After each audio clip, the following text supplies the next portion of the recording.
Muy buenas y bienvenidos y bienvenidas a esta mesa de análisis de Equipo Europa sobre los resultados de las elecciones de este junio de 2024 del periodo del 6 al 9. Hoy estamos aquí con 4 analistas de Equipo Europa de diferentes delegaciones que nos brindarán su análisis e información sobre algo más allá de la aritmética parlamentaria. El debate, la mesa de análisis que tenemos hoy con nosotros, se dividirá en 3 grupos que los que hayáis podido acceder a nuestra encuesta podréis haber visto que son 3 grupos relacionados geográficamente y con intereses en común. El formato que va a tener es, en primer lugar, vamos a dar unos pequeños datos, luego nuestros analistas van a poder desarrollar un poco cómo ha sucedido el tema electoral en el grupo en conjunto y gracias a vuestra participación en la encuesta podremos profundizar en aquel país en concreto que vosotros habéis decidido, ¿vale? Entonces, sin más dilación, voy a presentar a nuestros ponentes hoy. En primer lugar, tenemos a Álvaro Martín Sanz, que es estudiante del doble grado en Derecho y Ciencias Políticas por la Universidad de Granada. Es analista colaborador en el Centro de Estudios de Política Internacional de la Universidad de Buenos Aires, en concreto en el Observatorio de Economía Política Internacional, y es miembro de Equipo Europa por la Delegación de Andalucía. Muy buenas, Álvaro. Continuamos con Iván Sánchez Marañón, que es graduado en Filosofía, Política y Economía en la Universidad de Navarra. Además, es secretario en la Delegación de Equipo Europa en Navarra. Muy buenas. Buenas tardes. Continuamos con Marino Rodríguez Lucena, que es graduado en Derecho por la Universidad de Málaga y máster de acceso a la abogacía. Tiene formación específica en el ámbito del derecho europeo y es socio de Equipo Europa en la Delegación de Andalucía. Muy buenas. ¿Qué tal? Encantado. Y por último tenemos a Pablo Martínez López, que es graduado en Derecho en la Universidad de Murcia y máster en Estudios de la Unión Europea en la Universidad de Salamanca. Es becario en el Tribunal de Justicia de la Unión Europea y socio de Equipo Europa en Murcia. Muy buenas, Pablo. Buenas tardes, Andrés. Encantado de estar. Muy bien, pues muchas gracias a toda la audiencia que se ha querido unir y que va a poder ver este análisis, la verdad que bastante potente por parte de nuestros analistas de Equipo Europa, y muchas gracias a vosotros por querer uniros. Comenzamos con el grupo 1, como los países meridionales del Mediterráneo. Entre ellos incluimos a Portugal, España, Italia, Eslovenia, Croacia, Malta, Grecia y Chipre.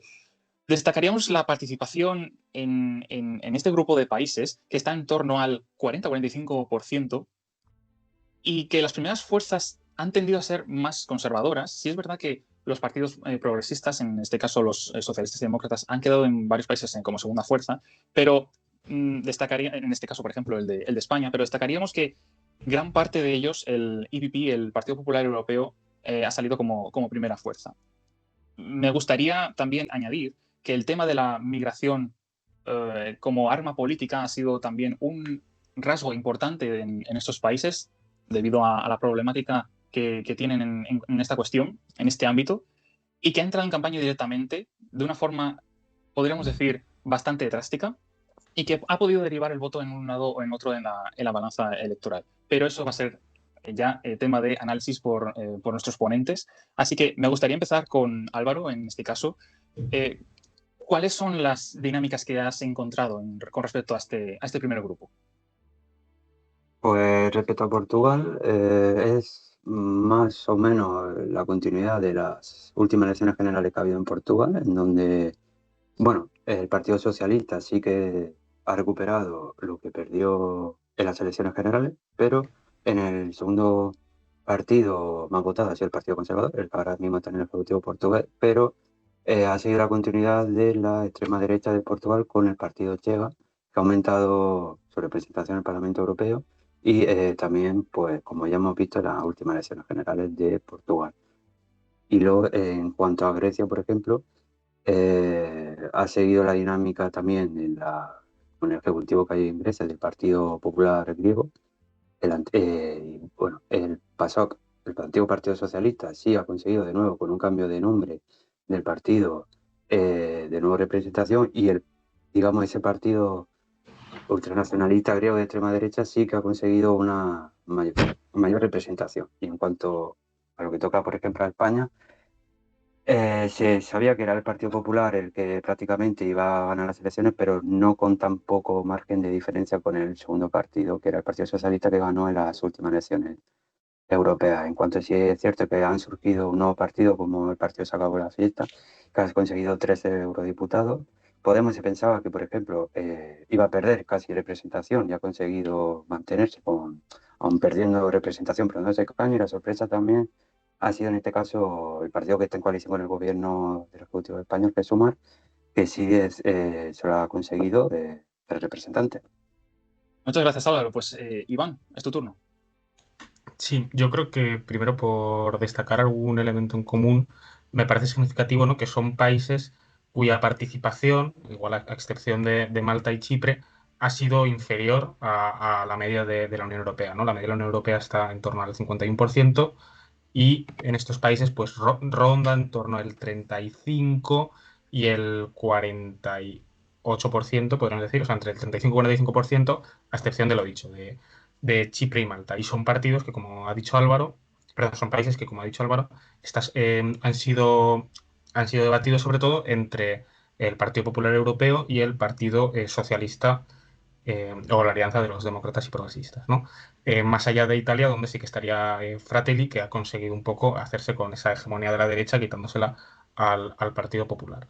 Y luego ya, más allá de esta pugna, sobre todo entre populares y, y socialdemócratas, también podríamos destacar, ¿no?, pues también a excepción de Grecia, perdón, ¿no?, donde Syriza al final sí que le ha arrebatado ese segundo puesto a los socialdemócratas, em, sería la irrupción, pues, de partidos más minoritarios, euroescépticos, ¿no? Pues podríamos decir, estaría en Portugal tendríamos ya la irrupción de Chega con 2 diputados, un poco menos de lo que igual se podía prever. En España, como ha mencionado Álvaro, también tenemos la irrupción de Se acabó la fiesta con 3. Em, y, y luego, ¿no?, pues en Croacia también tendríamos ese euroescéptico del Movimiento de la Patria. Y luego, por destacar también en Chipre, se ha dado también el caso un poco raro, ¿no?, de que ha entrado, pues, por ejemplo, el youtuber Fidias, que ha ganado casi el 20% de los votos, obteniendo, ¿no?, escaño en el Parlamento Europeo, y se ha quedado a menos de 2 puntos de quedarse como segunda fuerza por detrás de los comunistas, que han conseguido el 21%, ¿no? Pues yo creo que ese sería un poco algunas tendencias generales que más o menos se parecen entre los países de esta zona. Muchas gracias, Iván. ¿Qué hay de ti, Marino? ¿Tú qué opinas? Pues nada, muchas gracias, Andrés. En primer lugar, por seguir con lo que han comentado los compañeros respecto al porcentaje de voto, a mí me han llamado la atención dos datos. En primer lugar, el de Croacia. Con el porcentaje de voto en Croacia ha sido un 21,34%. Es el porcentaje más bajo de voto en toda la Unión Europea. Ha caído 8 puntos respecto de las anteriores elecciones en 2019, que fue un 29,8, pero su tendencia es cierto que siempre se ha mantenido por debajo del 30%, es decir, es un país que creo que tiene un problema respecto al porcentaje de votos muy grande. Al final, la participación en unas elecciones es parte de la legitimación de un sistema y creo que ahí Croacia tiene que reforzar y mejorar esa participación porque vemos la deficiencia, ¿no?, de su electorado en cuanto al porcentaje de votos. Y también me ha llamado la atención Portugal, que este año estableció un nuevo sistema de voto en el que todo ciudadano portugués podía votar. Bueno, en primer lugar, han sido las elecciones de manera anticipada y aparte es que cada ciudadano de Portugal podía votar en cualquier colegio electoral. Esto ha sido una novedad que también ha puesto en marcha Malta con la intención de combatir esa bajada, esos porcentajes de votos tan bajos de las anteriores elecciones, que había sido en 2019 un 30%, y este año ha sido un 36%. Es cierto que ha conseguido mejorar, pero no demasiado.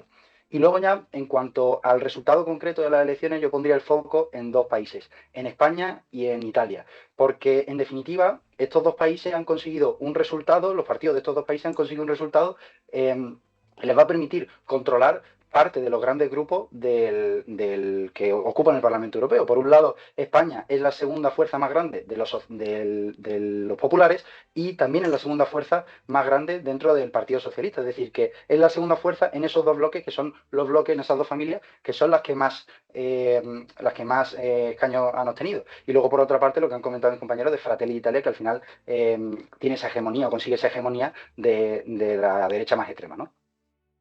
Muchas gracias, Marino. Pablo, quedas tú por comentarnos. Pues yo voy a hacer una pequeña panorámica general de lo que hemos visto a nivel de grupos. Por un lado tenemos que estas elecciones europeas, tanto en el sur de Europa como en general, lo que supone es una derechización del Parlamento Europeo. Y hemos visto que el Partido Popular Europeo ha tenido muy buenos resultados, ha ganado en España, queda en segunda plaza en Portugal, ha ganado en Grecia, ha ganado en Eslovenia, ha ganado en Croacia y en Malta incluso ha llegado a empatar prácticamente con el Partido Laborista, porque la candidata del Partido Nacional, del Partido Popular Europeo, es Roberta Metsola, la presidenta del Parlamento Europeo. El segundo elemento es que la socialdemocracia ha aguantado bastante mejor de lo que se esperaba. En Italia no ha tenido un mal resultado el Partido Democrático. En España el PSOE, dentro de lo que cabe, ha aguantado el tipo. E incluso en Portugal ha llegado a ganar, como ha comentado Álvaro. Y incluso en Grecia, donde el PASOK, que es el Partido Socialista, estaba de capa caída, ha conseguido recuperar apoyo, comer gran parte del apoyo tradicional de Syriza. Y prácticamente están en un empate técnico que en las próximas generales se podría ver hacia dónde va esa dirección. Un tercer elemento sería el tema de la derecha radical. Habéis mencionado el aspecto de la inmigración y sin duda ha sido uno de los aspectos que más ha pesado en la campaña. En el caso de Grecia, por ejemplo, los partidos de derecha radical, que son tres los que han conseguido representación, suman un 16,21% del voto sumados, y que serían prácticamente una segunda fuerza de Estados Unidas. En Grecia también, perdón, en Chipre, el tema migratorio ha tenido mucho peso y ha conseguido que el LELAM consiga imponerse con un escaño también. Incluso, como habéis comentado, en Portugal, Chega consigue ganancias, Vox y se acabó la fiesta en España, y por supuesto el caso de Meloni en Italia, que claramente juega mucho con la inmigración. Y ya por dar un último apunte, es curioso ver la tabla izquierda, cómo los verdes y la izquierda se interrelacionan en el sur, puesto que tradicionalmente los partidos verdes nunca han tenido mucho éxito en el sur de Europa, han sido los partidos postcomunistas los que tenían esa fuerza, pero estamos viendo cómo esto está cambiando. En España ahora mismo los verdes, los partidos que pertenecen a ese ámbito, tienen más presencia que la izquierda, e incluso en Italia la alianza de la izquierda y los verdes ha conseguido por primera vez entrar en el Parlamento Europeo, y vemos incluso que los verdes entran en Eslovenia y en Croacia. Por lo tanto, ese mapa empieza a cambiar un poco. Sí que hay países donde se resisten, un poco como en Portugal o incluso en Grecia, donde Syriza sigue siendo la segunda fuerza, pero vemos que el mapa de la izquierda en el sur también está cambiando un poco. Muy bien, pues el país, el Estado miembro que habéis elegido vosotros desde la audiencia, en la encuesta que os hemos pasado la semana pasada, ha sido Italia. Italia ha sido un Estado que ha suscitado bastante interés y es un Estado miembro que cuenta con 76 escaños en el Parlamento Europeo, de los cuales 24 han ido a parar a ECR, a Fratelli d'Italia, 21 al Partido Democrático, al Socialistas y Demócratas, y luego ya a partir de ahí podemos continuar con el Partido Popular Europeo 9, Identidad y Democracia 8, Verdes, Alianza ALE 3 y no identificados y otros 8 y 3. Casi una tercera parte de la población italiana, de la población que ha asistido a estas elecciones, ha votado a Fratelli d'Italia, en segundo lugar a Partido Democrático y luego en el tercero un partido que en su momento llegó a ser primera fuerza, el Movimiento 5 Stelle, el Movimiento 5 Estrellas, más luego la coalición Forza Italia y la Liga Salvini, que ha quedado en quinto lugar. Ya sabemos que Fratelli Italia y la Lega forman parte de extremas derechas diferentes, una de ECR y otra de ID. Y también es una parte interesante de analizar en este país cómo se va también a materializar en el resto de la Unión Europea. Por lo tanto, quiero vuestro análisis ahora, quiero que me comentéis un poco cómo habéis visto estas elecciones en Italia, cuál es su representación en el Parlamento Europeo, es decir, qué podemos sacar de conclusiones de ahí, y por ir a una parte en concreto, normalmente en Italia siempre se ve en los mapas típicamente que el norte y el sur tiene bastante diferencia en el tema del voto. ¿Cómo habéis visto esa diferencia ahora? Y si veis que puede tener alguna tendencia hacia el futuro. Empezamos contigo de nuevo, Álvaro. Pues, como has comentado antes, el partido de la primera ministra Giorgia Meloni ha ganado con el 28,8% de los votos, y pese que al ser primera ministra del gobierno de Italia en unas elecciones europeas podría tener un desgaste de los resultados, al contrario, ha obtenido la mayoría de los votos. En este caso, la abstención ha sido, como siempre, bastante alta en Italia.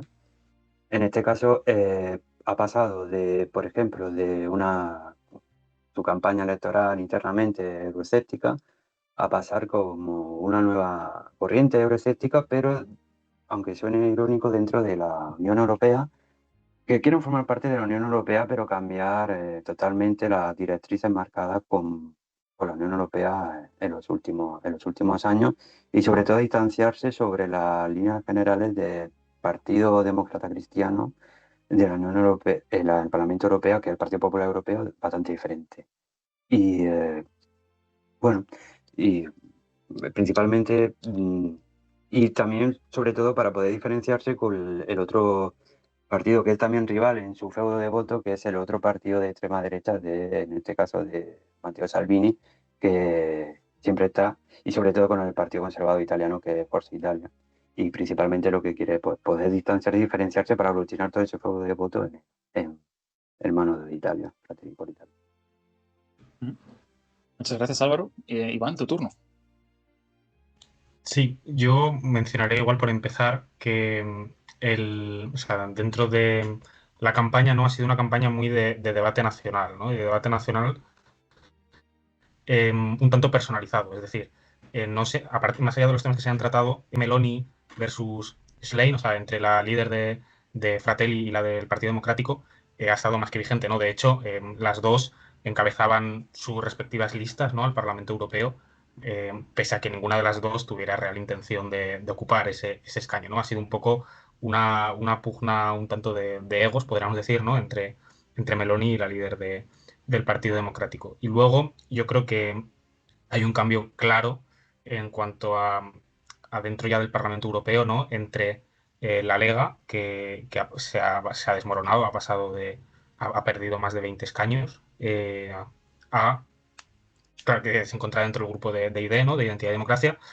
los cuales han sido absorbidos, ¿no?, por Fratelli d'Italia de Meloni. Entonces, en cuanto a equilibrio parlamentario, pues Italia pierde bastante peso dentro de Identidad y Democracia, ¿no? Salvini frente a Le Pen, que como ya veremos más adelante, ¿no?, pues ha tenido esa crecida. Le Pen, pues podríamos decir, ¿no?, que pasa a dominar ese grupo, mientras que Meloni sí que se consolida como la clara líder dentro de CR. Sí, al final más o menos lo que ha pasado en Italia también ha podido pasar en España, que al final en algunos otros países que se nacionaliza el debate y no se lleva al Parlamento Europeo, que es así. No sé cómo lo ves tú, Marino. Pues sí, creo que también ha pasado un poco eso, al igual que en España, pero yo reforzando un poco lo que ha dicho Álvaro y comentando, me gustaría hablar de esa transición del euroescepticismo que ha venido trayendo Fratelli d'Italia a lo largo de estos años. No sé si quizás tras el Brexit las fuerzas que forman ID han transicionado de un euroescepticismo claro, valorando la salida de la Unión Europea, hacia un euroescepticismo que lo que busca es cambiar esa dinámica de la Unión Europea y esas posiciones principales de la Unión Europea sobre los grandes ejes, sobre los grandes temas que se debaten dentro del seno de la Unión Europea. Y también me gustaría mencionar ese fortalecimiento de la figura de Meloni, que ella misma salía abanderándose como la única líder que había conseguido sobrevivir, la única líder de los grandes países que había conseguido sobrevivir. Veíamos como en España el principal partido, el partido del gobierno, caía en la segunda posición, vemos como en Francia Macron también caía, Scholz a la tercera posición, y Meloni era la única que conseguía consolidarse en esa primera posición, aunque sí es cierto que con un partido socialdemócrata que parecía muerto tras la salida de Enrico Letta y que gracias al liderazgo de Schlein ha conseguido escalar y posicionarse bastante cerca de Meloni, bastante más de lo que podíamos esperar en un primer momento. Muchas gracias, Marino. Ya vais identificando bastante el tema del movimiento de estos partidos que son ultraconservadores, pero que ya no quieren salirse de la Unión Europea, como igual decías, por las consecuencias del Brexit, ¿no?, hacia unas posiciones más intergubernamentales, no tan neofuncionales. Pablo, dinos tu análisis sobre esto, por favor. Vale, pues yo por tomar el tema que has comentado del mapa italiano, que es bastante interesante en el caso de las elecciones europeas, sí que vemos, yo creo que 3 claves sobre estas elecciones europeas en Italia que nos muestra perfectamente un mapa. En primer lugar tenemos la reconfiguración de la derecha italiana a través alrededor de Giorgia Meloni. Ahora, Fratelli d'Italia es la principal fuerza de derechas en Italia y tanto Forza Italia como la Lega, que fue la principal fuerza en el pasado ciclo político, quedan en un rol secundario. ¿Dónde gana la derecha italiana? Gana sobre todo en el norte, en la Lombardía, Turín, esa región del norte rica que era el bastión de la Liga Lombarda. Gana también en el centro, alrededor de Roma, el Lacio, Umbria, esa zona central que también era tradicional de derecha italiana. Luego tenemos una segunda clave y es que la izquierda, la oposición a Giorgia Meloni, también ha hecho un buen trabajo y ha conseguido movilizarse en el último momento, teniendo un buen resultado. El Partido Democrático ha mantenido su fuerza en lo que viene a ser la zona de la Toscana y Emilia-Romagna, ¿no?, que es el bastión tradicional de la izquierda italiana. Pero es que además, que comentabas el tema del sur, el Partido Democrático ha ganado el sur de Italia. Y esto es una cosa que es rara. Seguramente lo haya hecho gracias a una de sus figuras principales, que es el alcalde de Bari, que ha estado en la campaña muy metido. Pero también viene por la tercera clave, y es que el movimiento 5 Stelle se ha derrumbado. Y el movimiento 5 Stelle tenía su fuerza precisamente en el sur de Italia, donde la población es más pobre y el estilo populista de este movimiento tenía mucho más permeabilidad, ¿no? Entonces, el hecho de que se esté reconfigurando el territorio, de que por fin tengamos un partido democrático en el sur que es competitivo y que incluso puede ganar, también nota una clave de cómo quizá la oposición italiana empieza a juntarse y que veamos otra vez dos bloques y desaparezca ese tercer bloque que representaba el cinco estrellas. Sí, la verdad. Y luego la propia relación de estos países, de estos partidos, perdón, ya no como decías en el movimiento 5 estrellas, que ha perdido bastante apoyo de lo que fue en su momento tras la crisis, pero su relación con el Partido Popular Europeo también a nivel parlamentario, cómo va a relacionarse, en este caso, pues las dos líderes, ¿no? Von der Leyen y Meloni en sus respectivos grupos. Son unas cosas que ahora de momento no podemos analizar porque no podemos ver el futuro, pero será interesante llegar a ello. Bueno, sobre lo que ha comentado de la relación Partido Popular Europeo y Giorgia Meloni, hay una cosa que ha estado durante la campaña orbitando y es el hecho de la posibilidad, que es completamente hipotética, de que Giorgia Meloni se integrara en el Partido Popular Europeo. O sea, no olvidemos que el Partido Popular Europeo integró a Forza Italia cuando Forza Italia se convirtió en la fuerza hegemónica de la derecha con muchas reticencias, porque era un partido básicamente populista, ¿no? Que no encajaba bien en los moldes de la democracia cristiana tradicional y con un estilo mucho más agresivo, mucho más contestatario, ¿no? El hecho de que se pudiera dar este giro sería bueno para el Partido Popular Europeo, pero claramente lo movería y lo escolaría a la derecha, ¿no? Porque al final estaría moviendo completamente la ventana del europeísmo, incluso a ese euroescepticismo suave que habéis comentado, ¿no? De no queremos salir de la Unión Europea, sino una Europa menos integrada. Yo, por mencionar algo más, también destaca la entrada de los verdes de la mano con la izquierda, ¿no? Que la izquierda tuvo esos 3 eurodiputados en 2014, los perdió en 2019 y ahora de la mano con los verdes han pasado, ¿no? Pues de los 3 que tenía la izquierda en 2014 a sumar hasta 6 en esa alianza con los verdes. Entonces, demuestra también que está comenzando o que puede comenzar, todavía es muy pronto como para decir, pero que igual de cara a futuro puede ser que ese movimiento verde vaya ganando fuerza en Italia. Bien, pues ahora pasamos al grupo 2, que le informo a la gente que nos está viendo que compone este grupo Suecia, Finlandia, Estonia, Letonia, Lituania, Polonia, Eslovaquia, Hungría, Rumanía y Bulgaria. En cuanto a la participación de estos Estados miembros, sí es verdad que hay algunos, como decíais antes, como añadís antes, en Croacia, que la participación era muy baja. En el caso de Lituania también es bastante baja, con un 28%, pero es bastante interesante decir que Hungría, gobernado por un partido normalmente bastante euroscéptico o muy crítico con las políticas que salen, como ellos dicen, desde Bruselas, ha llegado a un 60%. Recordemos que hay algunos países que tienen obligatorio el voto en las elecciones, pero este no es el caso. Entonces, es algo llamativo y que las primeras fuerzas de todo esto, de todo este grupo, perdón, es el Partido Popular Europeo de nuevo, pero sí es verdad que en los países nórdicos hemos visto una tendencia diferente, que aunque sea la primera fuerza, el EPP, los socialdemócratas y el de Left, por ejemplo, en el caso de Finlandia, ha cambiado. Y las fuerzas ultraconservadoras no han tenido tanto apoyo como han tenido en sí en otros estados que han sido la segunda o incluso tercera fuerza. Destaco el caso de Finlandia porque ha caído casi a la quinta fuerza.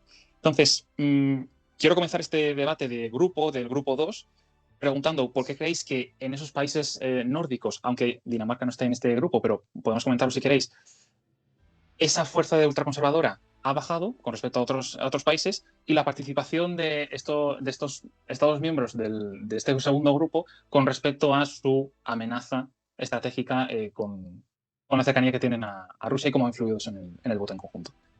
Álvaro, por favor.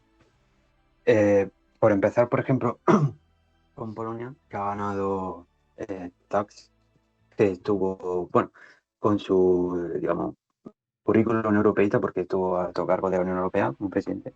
En este caso, yo creo que Polonia, al ser el país, digamos, más grande que está con la frontera con Ucrania y con la guerra de Rusia, y en donde yo creo que esa directriz por parte de, en conjunto con la mayoría de los países de la Unión Europea, de apoyar en todo lo posible, estratégicamente, militarmente, para Ucrania para ser el candidato para entrar dentro de la Unión Europea, yo creo que por eso ha ganado bueno, la selección del partido, digamos, demócrata cristiano de Tax. Luego, sin embargo, por ejemplo, en Hungría, aunque haya ganado el partido urbanista, que prácticamente ahora, como se denomina ya dentro de allí, el caso es que la fuerza rompedora ha sido un partido, digamos, con una línea rompedora del partido, digamos, ultraderechista, ultranacionalista, perdón, que existe con Orbán, pero prácticamente en la misma línea, simplemente que lo que es una oposición, digamos, más renovada, más joven,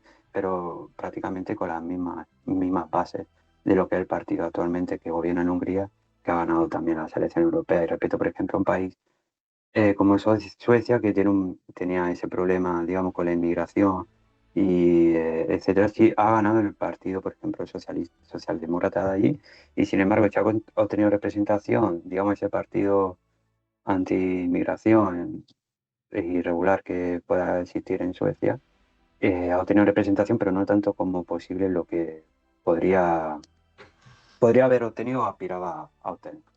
Bueno, pues muchas gracias, Álvaro. La verdad es que es interesante ver cómo en Polonia y en Hungría casi 3/4 partes de la población que votó ha votado a partidos conservadores, ultraconservadores. No sé cómo analizarías esto, Iván. Sí, yo de todas formas creo, o me quedaría con la idea que ha dicho Álvaro cerca al final, ¿no? De que los partidos ultraconservadores han ganado apoyos, pero han ganado apoyos menos de lo que se esperaba, ¿no? Entonces en Polonia es verdad que no, pues podemos decir, el partido de Ley y Justicia eh, ha obtenido mejores resultados que los que obtuvo en las elecciones parlamentarias de octubre del año pasado y en las regionales de abril de este año, y además pues Confederación se ha disparado, ¿no? Pero ya es la primera vez, si no me equivoco, desde 2014 que Ley y Justicia no gana, ¿no? Y volviendo un poco a la pregunta sobre estos dos países, ¿no? Un punto importante me parece que ha sido pues esa movilización de la que hemos estado hablando, ¿no? De que pese a que esos partidos que en principio son un tanto reticentes con respecto a la Unión Europea, ¿no? Ante una posibilidad de la pérdida de poder político, o como puede ser en Hungría, o ante lo que ya ha venido ocurriendo en Polonia en las pasadas elecciones, ¿no? Pues ha sido un intento de movilizar a las bases para intentar pues dar un poco esa respuesta ante los opositores, ¿no? Entonces me parece que de ahí se deriva un tanto el movimiento dentro de los ultraconservadores. Es tu turno, Marino. Pues nada, yo respecto de la pregunta que planteaba de por qué bajan esa fuerza ultraconservadora en el norte de Europa, en países como Finlandia, como Suecia, como Dinamarca, yo creo que es lo que comentábamos antes, que es que tras el Brexit desaparece esa idea de separarse completamente de la Unión Europea, y estos países tienden a trasladarse a otro tipo de política de integración en la Unión Europea, pero criticando, ¿no?, estas bases y estos principales ejes de la Unión Europea. Y también creo que otro punto importante es que la preocupación sobre la principal bandera que sostenía estos grupos políticos más ultraconservadores, que era la inmigración, también esa preocupación ha ido cayendo poco a poco y ha ido perdiendo el peso que ha tenido durante años anteriores. Volviendo o comentando otro tema respecto al porcentaje de votos y al aporte de los escaños que este grupo, que este conjunto este segundo grupo realiza al Parlamento Europeo, vemos como la tendencia en el voto, el porcentaje de votos es muy bajo. Probablemente sea el porcentaje de voto más bajo de los tres bloques que hemos visto. También es cierto que el aporte en escaños es el más bajo. Estos países no cuentan con grandes bloques, exceptuando a Polonia, que aporta 53 escaños. El resto son países que aportan 21, 15, 7, 9, es decir, que aportan poquitos escaños y no son tan determinantes en la formación de las familias europeas. Pero sí es cierto que preocupa esa baja participación en países como Estonia, Letonia, Lituania, que se sitúan en el 28, en el 30, pero sin superar nunca esa franja del 40%. Y por comentar un poco los resultados, por ejemplo, en Bulgaria hemos visto cómo estas elecciones han coincidido con elecciones legislativas y aún así la participación ha sido especialmente baja, cerca del 40%. Y con respecto a los resultados vemos, por ejemplo, una Rumanía en la que se reparten escaños los socialdemócratas y el Partido Popular Europeo. Vemos una Polonia en la que Tusk logra afianzarse en esa primera posición, pero muy cerca de la extrema derecha del grupo de conservadores y reformistas, es decir, prácticamente un 1% de diferencia en cuanto a porcentaje de votos. Y sí comentar que la extrema derecha creo que crece en esas zonas del interior del este de Europa y vemos como en el norte, en países como Finlandia, Suecia y Dinamarca, no consigue establecerse como años anteriores. Al final, una baja participación también, algunos lo comentabais en el anterior bloque, también afecta la legitimidad del sistema, ¿no? Y una oportunidad que tenemos de incidir directamente a través de las votaciones. No sé cómo lo ves tú, Pablo, en este segundo grupo. Pues yo voy a hacer un poco la contra a lo último que ha dicho Marino en dos puntos, porque sí que el primer punto es que no por el hecho de que estos países aporten individualmente menos eurodiputados son menos importantes, porque es que de hecho estos países están sobrerepresentados a nivel político, es decir, tienen más de eurodiputados de los que deberían tener en comparación a los grandes países como España, Alemania, Italia, que tenemos menos de los que deberíamos tener. ¿Qué pasa? Que en estos países, por ejemplo en el Báltico, han ganado sistemáticamente en los tres partidos dentro del Partido Popular Europeo. Y esto al final crea un efecto que poco a poco con su representación hace que la distancia en votos totales entre el Partido Popular Europeo y socialistas en estas elecciones europeas ha sido muy cercana, pero a nivel de escaños el Partido Popular Europeo ha tenido muchísimo más escaños gracias a estos países. Lo que hemos visto también, y este es el segundo punto que quería hacer, es que gran parte de los discursos y de las campañas, no solamente en estas europeas, sino en anteriores elecciones en estos países, tenían que ver con la seguridad. En el Báltico hemos visto como sistemáticamente han ganado partidos muy de derechas o que tenían un discurso securitario muy fuerte. Por ejemplo, en Letonia está la Alianza Nacional, que es de la derecha radical, y tiene un discurso muy antirruso, siendo los rusos prácticamente creo que un 20% de la población de Letonia, ¿no? Y luego tenemos el caso de los nórdicos. ¿Por qué los nórdicos han tenido estas elecciones un tan buen resultado de la izquierda? Porque venían, precisamente, tanto Finlandia como Suecia, de elegir gobiernos de derechas en las urnas en el último año. E incluso Dinamarca tenía una gran coalición entre los socialistas y la derecha. Pues precisamente creo que ha sido un voto respuesta a estos gobiernos. Son principalmente partidos de izquierda que han ido en oposición a las políticas de estos gobiernos, que se ve que las encuestas no les están yendo tan bien este primer año de mandato, sobre todo en Suecia, pero es que la gran sorpresa probablemente ha sido en Finlandia que el partido de la izquierda, o sea, el partido más a la izquierda del Parlamento, ha sido segunda fuerza. Una cosa que no tiene nada que ver con lo que luego consigue en elecciones nacionales y que en Dinamarca prácticamente el partido más votado ha sido el partido de la izquierda popular, que es el partido también más a la izquierda. Entonces esto nos da una imagen de que en las europeas, quizá en los países del norte, la gente vota de forma muy diferente y también ha votado de forma como voto protesta también a los gobiernos que tenían en esos países. Justo con lo que ha dicho Pablo, el problema de estos partidos, o sea, de estos países que cuentan con tan poco, que cuentan con poca, que hacen poco aporte de escaños, pero sí es verdad que están sobre representados. El problema es de los partidos de izquierda en estos estados, que son estados en los que la participación es muy baja y estos partidos de izquierda no consiguen consolidarse y no consiguen arrebatar votos a los partidos de derecha, que son los que al final, como dice Pablo, aportan poquito a poquito, granito a granito, al Partido Popular Europeo y le dan esa mayoría dentro del Parlamento Europeo.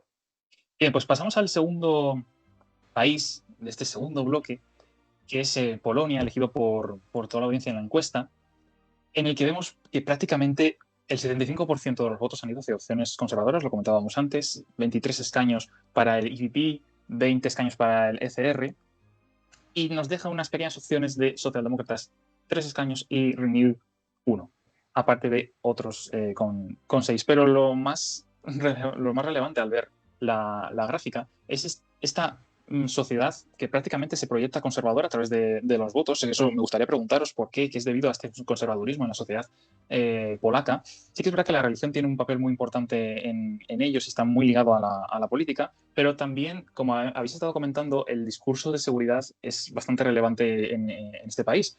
Seguridad que está ligada a Rusia por la amenaza que pueda surgir por su cercanía geográfica, pero también migratoria, porque la parte ucraniana que ha salido huyendo de la invasión rusa en su territorio también ha tenido un impacto en la sociedad polaca bastante reacia a este tipo de movimientos. Así que la victoria de la plataforma cívica, que como comentaba Álvaro al principio, había sido parte el presidente del Consejo Europeo, de Donald Tusk, de Ley y Justicia como segundo partido, pero tampoco con mucha diferencia, solo un 1% apenas de diferencia. ¿Hay algún cambio en Polonia? ¿Se nota algún cambio aparte de que haya un nuevo gobierno? ¿O cómo veis esta nueva dinámica a partir de las elecciones europeas? Álvaro. Bueno, como dije, por ejemplo, al principio que empecé con Polonia, yo creo que todo se basa en un voto de conservador, pero ligado a la seguridad. Es decir, yo creo que la mentalidad ahora mismo polaca, en el que están ahora mismo acogiendo a la mayoría de los refugiados de guerra que vienen procedentes de Ucrania, principalmente yo creo que ese voto conservador sobre todo el que ha ganado tal por ese, digamos, esa relación con el europeísmo, esa entrada que abrió las puertas, esa entrada de Polonia dentro de la Unión Europea, que ha sido el principal partido más votado, pero no mucha diferencia con el segundo partido, principalmente por eso, el hecho de, sí, se cambia el voto, de ese, digamos, ese cambio de voto conservador en seguridad, se cambia ese voto, digamos, más progresista, quien dice que igual las relaciones con la Unión Europea no sean tan importantes, ya que dentro de Polonia tiene un papel importante ahora mismo dentro de la Unión Europea, en Polonia dentro de la Unión Europea. Y, por ejemplo, hay quien dice que esas relaciones, por ejemplo, con la Federación Rusa, no cambien para, digamos, para mostrar más relaciones con la Federación Rusa y dejar por un lado a Ucrania, con país vecino, y principalmente pues para salvaguardar la seguridad, que es lo principal que le interesa, yo creo que a los polacos hoy en día, parte de la economía dentro de Polonia. Iván, por favor, tu análisis sobre Polonia. ¿Cómo consideras estos 3/4 de la población que han votado a opciones conservadoras y ultraconservadoras? Sí, yo antes en Polonia me parece que pasa algo muy interesante, ¿no? Que es que hemos visto que es verdad que Tusk ha conseguido ganar esa primera plaza, ¿no? A la Ley y Justicia, pero lo ha hecho un poco también a costa de absorber a sus socios de coalición, ¿no? A Tercera Vía y a la izquierda. Entonces, estos apenas, ¿no? Pues ya suman 12%. ¿Y eso también qué ha supuesto? Pues que Confederación, ¿no? Un partido pues bastante más a la derecha, se ha erigido como tercera fuerza, ¿no? Mientras que en las elecciones parlamentarias de hace menos de un año era la quinta. Y resulta interesante, ¿no? Porque en estas elecciones obtuvo 1,5 millones de votos y en las europeas ha recibido prácticamente lo mismo, un poco menos, 1,400,000. Entonces, esto ya empieza a ver cómo igual dentro de esa derecha, o bien Confederación consigue movilizar mucho a sus bases, ¿no? Para mantener eso, o está empezando a crecer de una forma considerable y ya es un cambio dentro de esa derecha ultraconservadora, ¿no? Porque los perfiles de Confederación y Ley y Justicia, aunque pueda parecer que no, son muy distintos. O sea, es verdad que ambos triunfan sobre todo entre la población masculina, pero hay una diferencia sustancial entre la edad. O sea, Confederación, de hecho, en estas elecciones europeas, según la encuesta de Ipsos de hace un par de días, fue el partido que mejor resultado obtuvo entre la población joven, entre la población de entre 18 y 29 años. Entonces, esto es muy significativo porque, por el otro lado, Ley y Justicia fue el que mejor resultado obtuvo entre la población mayor de 60, mientras que ya la coalición cívica de Tusk sí que lo hizo pues entre los 30 y los 60. Entonces ya empezamos a ver cómo puede ser que esté empezando a mutar esa extrema derecha en Polonia y cómo esto puede reconfigurar un poco el tablero político en Polonia. Me ha gustado, Iván, lo que has comentado de absorber, ¿no? El absorber los votos a los socios. Esa transversalidad con la que se juega muchas veces, en este caso en Polonia, que tiene unos valores muy concretos y muy arraigados, también por su pasado también como parte de la URSS. Pero es llamativo, ¿no? Que opciones que se consideran dentro del marco progresista tengan esta poca aceptación entre los polacos. Y muy interesante también la diferencia de edades en cuanto a partidos, porque no sé, Marino, cómo lo ves tú. Pues sí, yo coincido y mi análisis es que existe todavía en Polonia una estigmatización con la palabra, con la izquierda, y que todo lo que venga de la izquierda sigue sonando a comunismo y sigue sonando al siglo pasado, ¿no? Entonces creo que eso le pasa mucha factura a partidos socialdemócratas que simplemente consiguen aportar 3 escaños al Parlamento Europeo, y creo que la predominancia de partidos de derecha y de extrema derecha, o sea, al final suman un 73% del total de los votos, creo que es clara y evidente. Y creo también que en Polonia, con el anterior legado del anterior primer ministro, la posición de Polonia dentro de la Unión Europea ha sido compleja.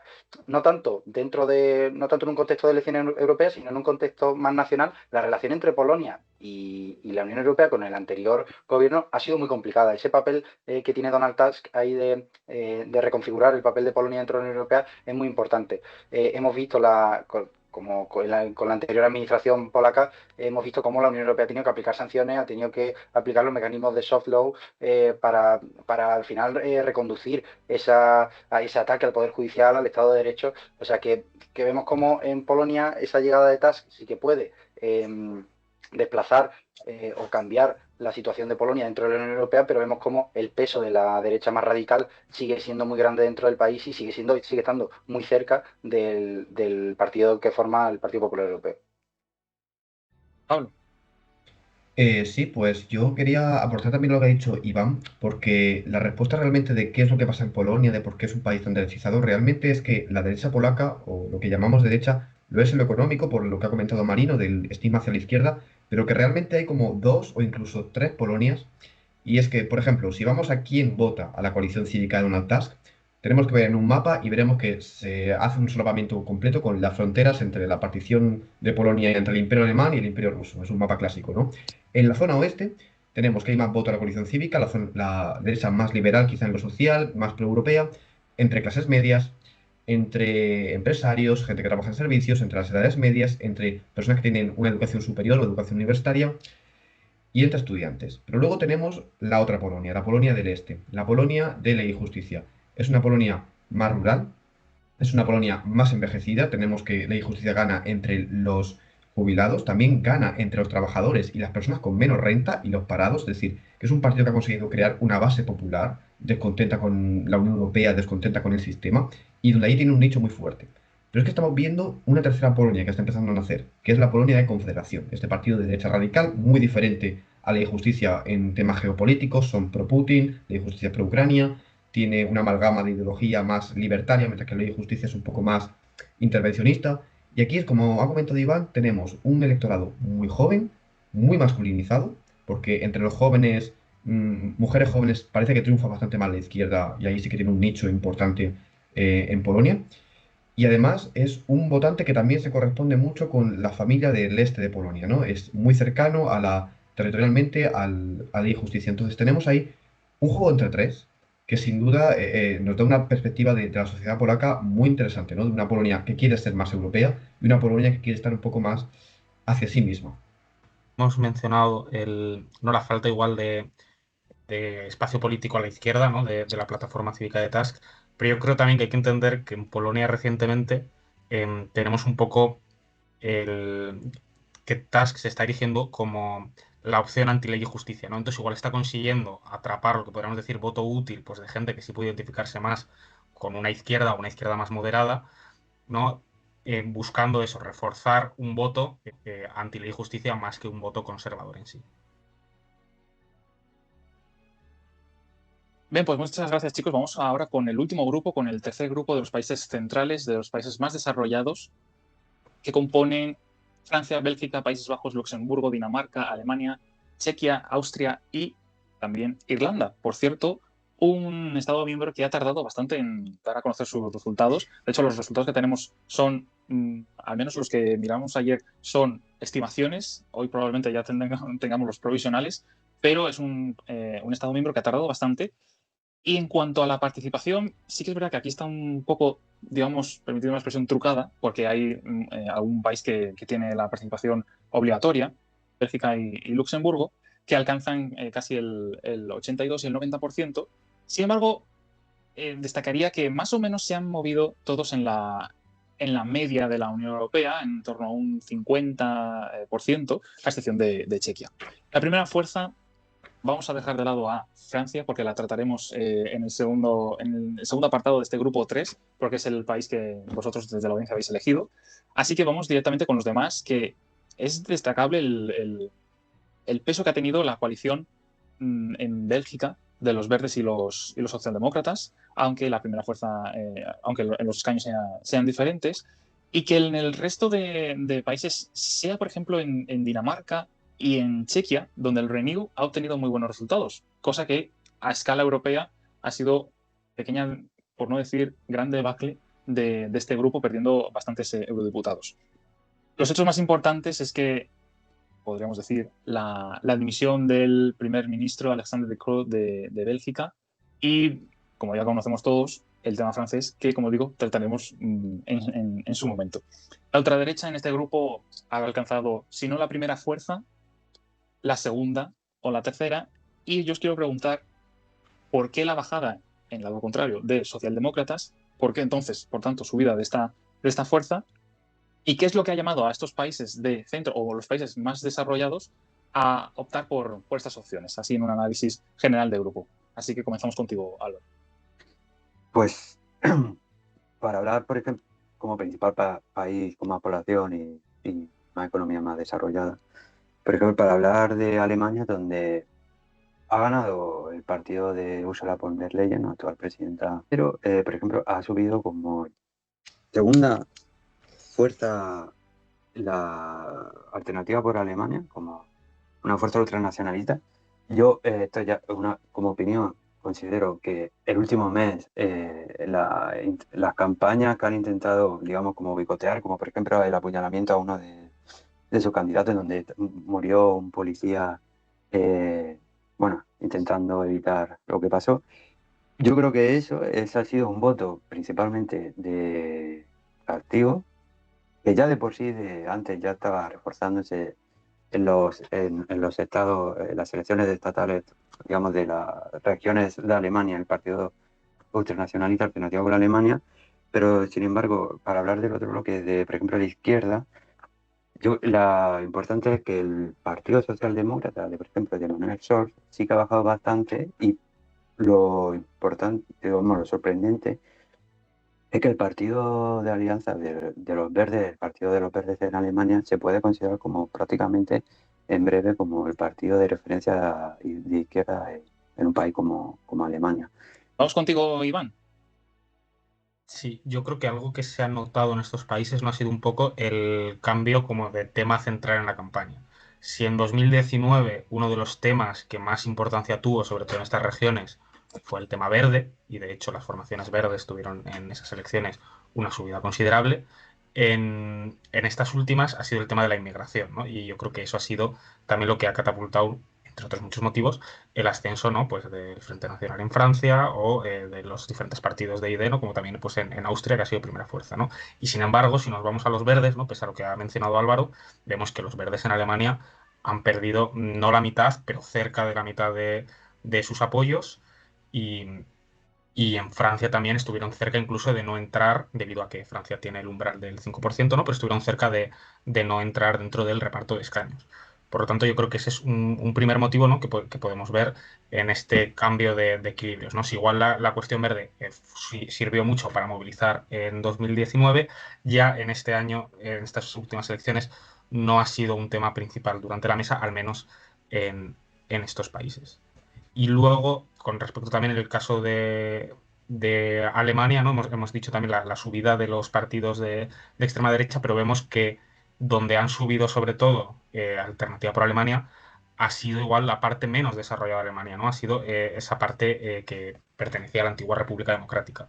Y esto es un patrón también pues que volvemos a ver pues en otros países, que son igual esas partes más rurales, menos desarrolladas, dentro de esos países que a nivel general sí que están desarrollados, donde se gestan este apoyo a estos grupos, pues sobre todo pues Identidad y Democracia o ECR.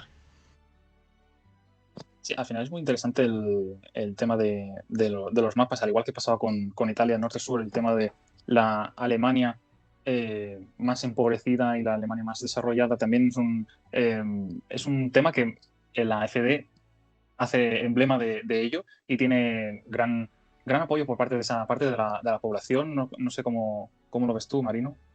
Pues sí, por continuar un poco con Alemania, yo creo que la principal cuestión dentro de Alemania es que la Alemania de hoy no es la Alemania de 2006.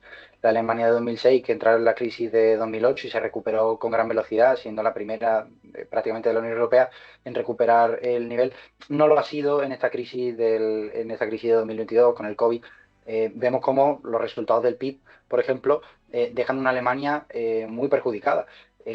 Alemania, creo, si no me equivoco, que se sitúa ahora mismo, su PIB se sitúa ahora mismo un 2% por encima del nivel prepandemia, cuando otras economías, como por ejemplo la española, está cerca del 10%, ¿no? Por tanto, vemos una Alemania que se recupera muy lento económicamente de la crisis, a diferencia de esa Alemania de 2006.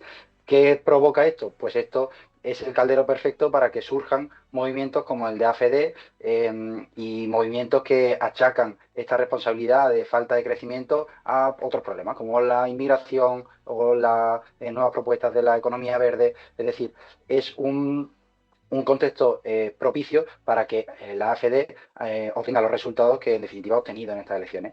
vemos como el Partido Popular alemán es el que consigue el gran resultado, siendo la primera fuerza dentro del Grupo Popular Europeo, pero después eso, AfD consigue ese resultado histórico con un 15% de los votos. Y vemos dos grandes caídas. En Alemania, la de Scholz, y en Bélgica, la del primer ministro, que se sitúa como tercera fuerza, si no me equivoco, y únicamente con el 8% de los votos. Vemos esas dos caídas sumadas a la de Francia, evidentemente, que comentaremos más adelante. Pero creo que esas dos caídas reflejan esta tendencia de los partidos socialdemócratas que no han conseguido centrar el discurso y conseguir esa recuperación económica que aleje pues, todos esos discursos anti-inmigración y anti-transición ecológica. Lo comentabais antes que quizás en las anteriores elecciones era la ola verde lo que motivaba a votar a la gente, y ahora una ola pues, de seguridad también con el discurso migratorio muy enrevesado. La caída de los verdes, sobre todo en estos países, y como decíais, si habéis analizado los tres en Alemania, en el conjunto de la Unión Europea, la caída de los verdes en proporción con los escaños que tenían en el Parlamento saliente ha sido la más alta, con un 25% menos con respecto a 2019-2024, aunque ha sido Renew el que más escaños ha perdido. Por lo tanto, quedamos por escuchar a Pablo sobre tu análisis en este tercer grupo. Sí, yo creo que una de las cosas que se decía mucho de esta campaña y que se dijo mucho antes el domingo es que había una ola de ultraderecha, ¿no? Pero sinceramente esa ola realmente ha sido concentrada aquí, en el centro de Europa y en una serie de países en concreto, exceptuando Países Bajos, como has dicho, ha tenido la victoria de los socialistas y los verdes frente a la extrema derecha de Geert Wilders. En el resto de países, Bélgica, el bloque flamenco ha ganado, Austria, el Partido de la Libertad ha ganado.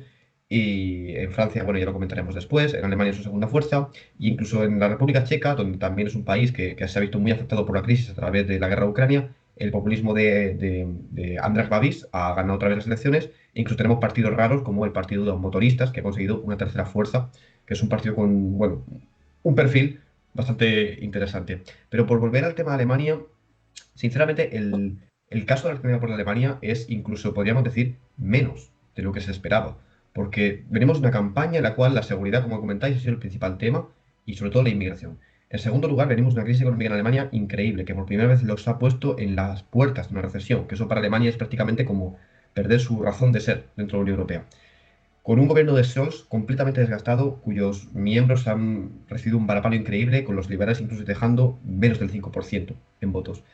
Pero es que Alternativa por Alemania ha perdido votos primero porque ha tenido una campaña muy rocambolesca con el primer candidato de la lista siendo investigado por sus vínculos con China y con Rusia y siendo acusado de ser neonazi por unos comentarios que hizo, y por la emergencia de un nuevo partido que es la alianza de Sarah Wagenknecht, no sé si la he pronunciado bien, que es un partido a la izquierda pero con una postura anti-inmigración clara, que también se nutre mucho del este de Europa. Y este partido le ha cogido muchos votos a Alternativa por Alemania. Por lo tanto, nos deja un panorama en Alemania muy, muy peligroso, en el cual el discurso anti-inmigración ha crecido mucho, el descontento de la gente está en el aire y se reparte no solamente por el este de Alemania, sino también por el sur, por la zona tradicionalmente de derechas de Baviera y Baden-Württemberg. Por lo tanto, tenemos un panorama en el que el eje franco-alemán, que tradicionalmente se decía que mantiene la Unión Europea, tiene cada vez más detractores dentro del propio eje franco-alemán, no solamente fuera. Y esto puede dejarnos un mapa de la Unión Europea en general mucho más diferente a lo que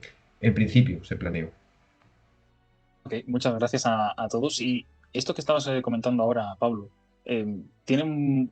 creo yo que tiene mucha relación con los países que ha elegido también la audiencia a través de la encuesta, porque no sé si os habéis dado cuenta, pero son países del top 5 de escaños también por país. Al tener, por ejemplo, en Francia, y ya pasamos a la segunda parte, donde vamos a analizar de una forma más detallada este país, con 81 escaños, al igual que en Alemania el que más tiene, creo que son 96, si no me equivoco, da opción a que algunos partidos, como el que comentabas, de una opción progresista anti-inmigración, es decir, que hay una amalgama de opciones increíble, pues cuanto más escaños, más opciones tenemos de ver estos partidos, y al ser circunscripciones únicas, aún más. En el caso de Francia, esta es la gráfica que ha motivado que Emmanuel Macron haya decidido convocar elecciones anticipadas a elecciones parlamentarias el 30 de junio la primera vuelta y el 7 de julio la segunda.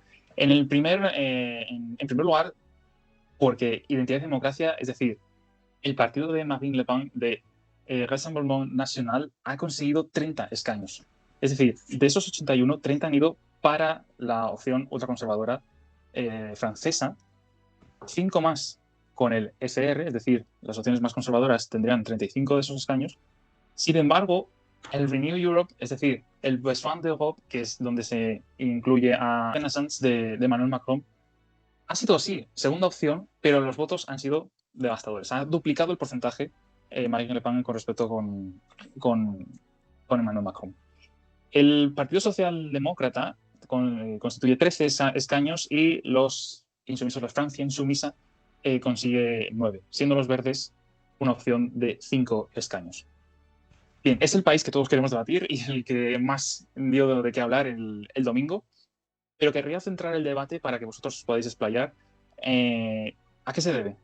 ¿A qué se debe esta victoria? Porque ya se podía más o menos conocer, pero ha doblado el porcentaje, ha doblado incluso un poco más del doble de escaños. ¿A qué se debe esta victoria de Rassemblement National con respecto a Besoin d'Europe? ¿Y qué papel ha tenido el discurso del campo? Todo esto que se ha visto en los últimos meses con respecto a Francia, que muchas veces influye en ese sentido. ¿Cuál es vuestro análisis? Empezamos, como siempre, con Álvaro. Bueno, lo primero que, bueno, al fracaso de los resultados electorales de la coalición de Emmanuel Macron, principalmente ese adelanto de las elecciones de la Asamblea Francesa, principalmente porque ahora mismo no tiene la mayoría de la Asamblea Francesa. Entonces, para proponer cualquier proyecto de ley de la Asamblea es una odisea para el propio partido.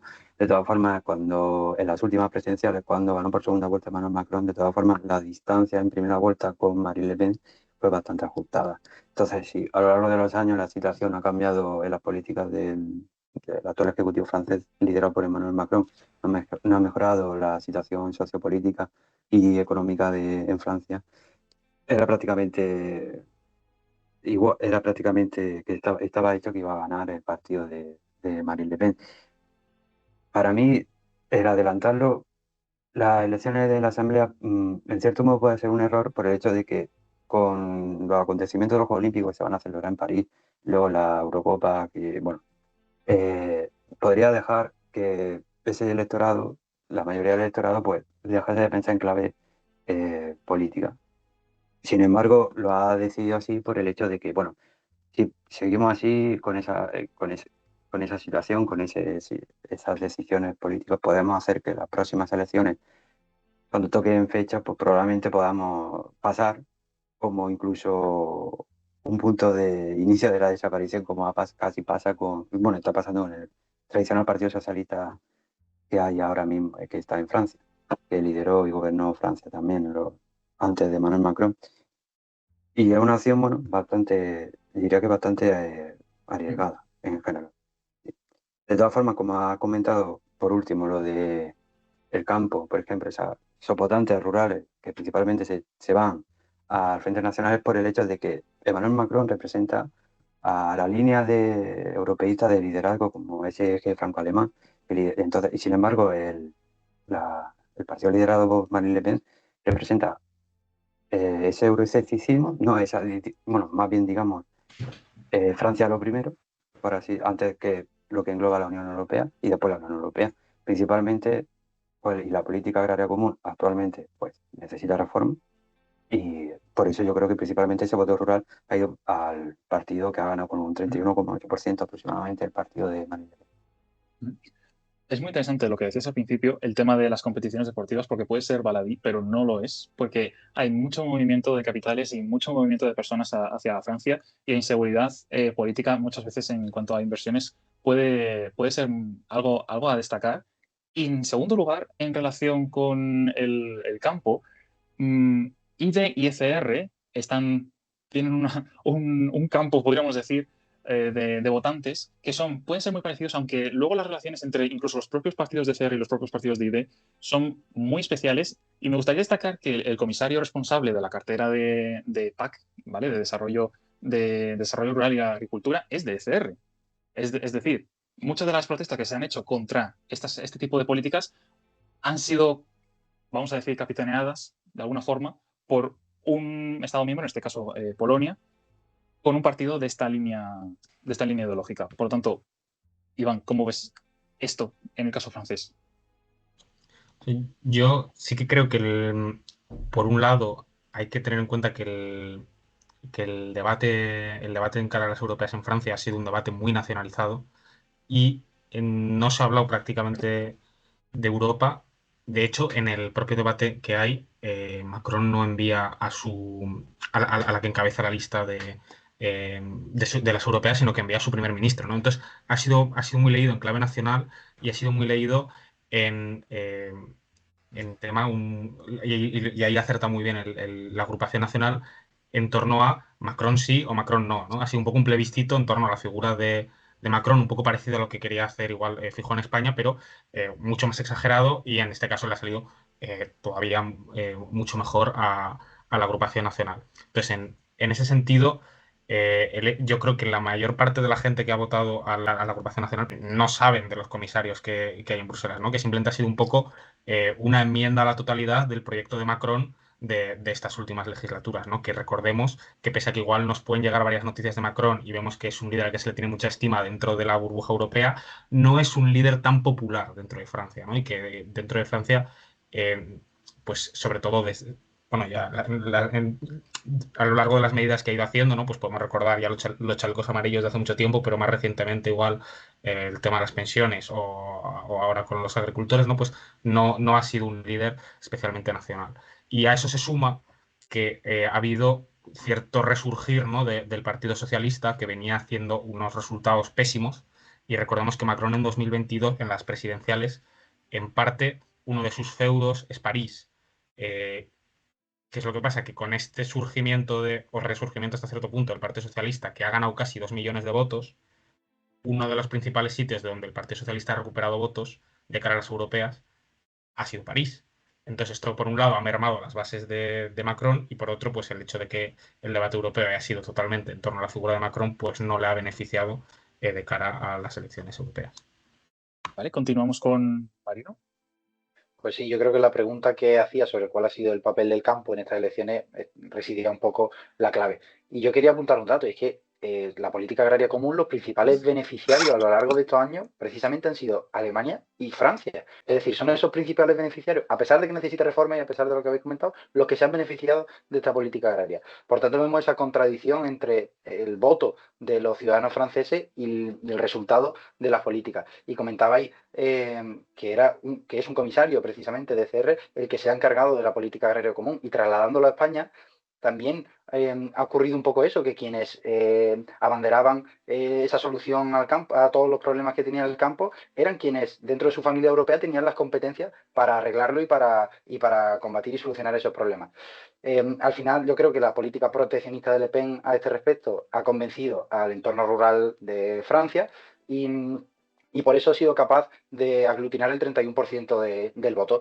La respuesta de Macron creo que es lógica, entendiendo que él se ve con posibilidades de aglutinar todo el voto a su izquierda en una segunda vuelta. Él se ve con posibilidad de aglutinar el voto de los socialistas y de los verdes de cara a un cara a cara con Marine Le Pen en esa segunda vuelta de las elecciones francesas. Y por comentar un poco lo que ha dicho Pablo antes sobre el eje franco-alemán, que se ve tan debilitado, este ha sido el eje que ha liderado la Unión Europea a lo largo de estos años y que ahora se ve muy debilitado por el surgimiento en Alemania de AfD, como hemos comentado, y por esta victoria del partido de Marine Le Pen, que supone esa ruptura del eje franco-alemán tan europeísta que había liderado la Unión.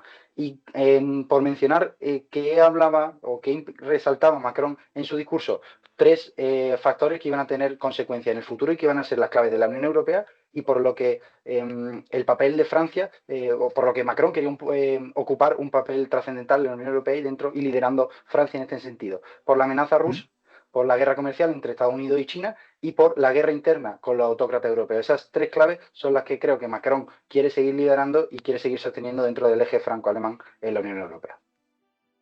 Sí, una nacionalización del debate y de los temas europeos, como comentaba también Iván y tú, Marino, que yo creo que muchas veces es inevitable, porque en cuanto empieza el de enfrente, la dialéctica que puedes seguir es o contraer directamente y arriesgarte a perder ese relato, o enfrentarte directamente, y yo creo que ha pasado prácticamente en los países de nuestro entorno, del entorno de España, y como no, pues en Francia. Y es importante la agenda de Macron que indicas, porque de cara a las siguientes elecciones es muy importante también el tema de la elección del presidente o la presidenta de la Comisión Europea.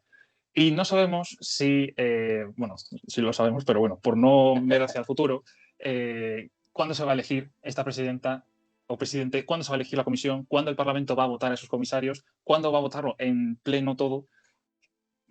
Seguramente se vayan a esperar, no sé cómo lo ves tú, Pablo, pero yo la visión que tengo es que hasta por lo menos septiembre no vamos a tener una comisión que salga desde el Parlamento Europeo, entre otras cosas, por la situación en Francia. Claro, es que lo que nos podemos encontrar perfectamente es que después de esta convocatoria electoral, 7 de julio se irá la segunda vuelta, el 14 de julio, el día de la Bastilla, nos encontramos con un gobierno del Frente Nacional en Francia, y entonces la papeleta para elegir la presidenta de la comisión va a cambiar, porque entonces ya no tenemos... Macron no va a tener la misma legitimidad para negociar después de un gobierno de la Asamblea Nacional. Yo, para dar un poco las tres claves de tanto las elecciones europeas como lo que se viene ahora en las legislativas, en primer lugar hay que entender que el votante de la agrupación nacional Le Pen es cada vez más heterogéneo, y precisamente si ha crecido es porque, uno, ha conseguido normalizar sus discursos, que cada vez vaya calando más en el electorado, que son un partido votable, porque la alternativa no nos gusta.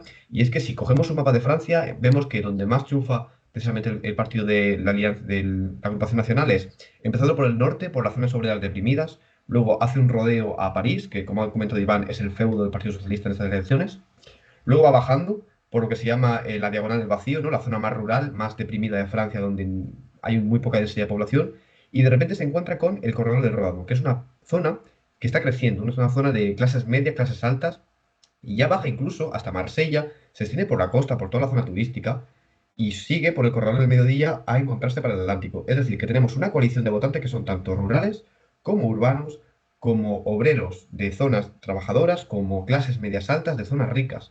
Y al final, esa heterogeneidad que le da a la agrupación nacional es su fortaleza, porque puede competir en muchos en lugares que eran tanto de la izquierda como de la derecha tradicional. En segundo lugar, lo que ha comentado Iván, no voy a extenderme mucho, pero sí que vemos que el Partido Socialista en estas elecciones europeas casi queda como segunda fuerza, y vemos un pequeño auge que le va a dar un poco de impulso a la hora de crear esta coalición de izquierda que quieren crear para las elecciones legislativas, que a ver de cómo consigue combatir a la agrupación nacional. De momento parece que irían segundos, pero a ver cómo consiguen organizarse y cómo es esa agrupación.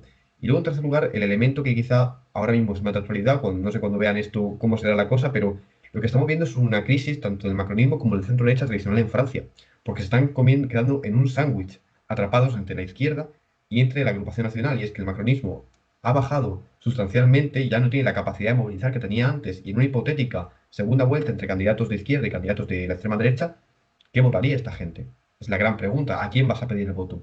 Y luego vemos que el centro derecha de los republicanos ahora se está rompiendo internamente ante el debate de unirse a la agrupación nacional y hacer un frente nacional de derechas, o mantener la independencia en base a la tradición gaullista de la alianza republicana, de nunca con la extrema derecha. Entonces vemos que muchos consensos, tanto europeos como alemanes como franceses, se han roto en estas elecciones, y que el mapa está cambiando completamente, y probablemente la Europa de mañana no va a tener nada que ver con la Europa de hace unos años. Y estamos ahora mismo viviendo ese proceso de ver cómo la derecha radical no solamente consigue mejorar resultados poco a poco, sino que se normaliza hasta el punto de que ya son primera fuerza, son fuerza de gobierno y son alternativa al poder. Me gustaría añadir, Pablo, a lo que estabas comentando, la normalización que tú indicas es sobre discursos que se supone que ya están pasados. O sea, discursos de consensos a los que se ha llegado a través de, perdón por la expresión, pero a través de sangre.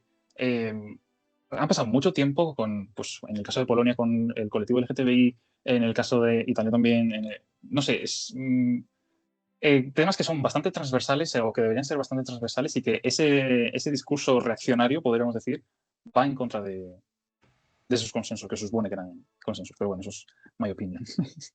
Bueno, pues hemos llegado al final de nuestra mesa de análisis. La verdad es que ha estado súper interesante. Me gustaría destacar algunos puntos que entre los cuatro habéis intentado expresar a la audiencia. En primer lugar, que la participación es importante en unas elecciones, y sí que es verdad que ha subido en algunas partes, pero no quizás lo suficiente, o al menos lo que se esperaba. y que el hecho de que estos partidos conservadores ya no quieren salir de la Unión Europea, sino que quieren transformar la Unión Europea desde dentro, que es una parte quizás hace unas teorías más intergubernamentalistas, en las que unas elecciones en las que el voto progresista ha sido dañado, pero no como tampoco se preveía, y en algunos casos se ha recuperado o se ha visto reforzado de alguna forma, como hemos podido comprobar en algunos países en el análisis global de algunos de los grupos. Y me gustaría también destacar el discurso de seguridad, el discurso ya no solo contra Rusia, sino contra las personas, contra algunos migrantes, y de discursos que, como comentamos en la última parte del análisis, van contra debates ya establecidos y consensos ya pasados. Por lo tanto, me gustaría terminar con una clave que yo creo que desde Equipo Europa como organización podemos reclamar para las próximas elecciones, es seguir votando, seguir apostando por la Unión Europea, y algo que podríamos empezar a cambiar es la europeización del discurso, europeización del debate de cara a las próximas elecciones, y que se tengan en cuenta los intereses nacionales, pero sin dejar de lado la visión de que estas elecciones son para el Parlamento Europeo y que las cuestiones nacionales no se resuelven en esta Cámara. Así que muchas gracias a todos, tanto a Marino como a Álvaro, como a Pablo y como a Iván por asistir en esta mesa, por vuestro tiempo, por vuestra especificidad en los datos, porque habéis dado muchos datos y eso se nota la preparación que habéis tenido previamente, y por los argumentos que de ello habéis formado. Así que gracias de nuevo por querer asistir. Un placer. Y a vosotros, nada más, cerramos esta mesa. Esperemos que podamos vernos muy pronto en alguna otra mesa de análisis con vosotros, con otro de los otros temas de la Unión Europea, y por supuesto dentro de 5 años, aunque todavía queda mucho para ello, en la próxima mesa electoral del Equipo Europa sobre el análisis de las elecciones. Muchas gracias. Muchas gracias, Andrés.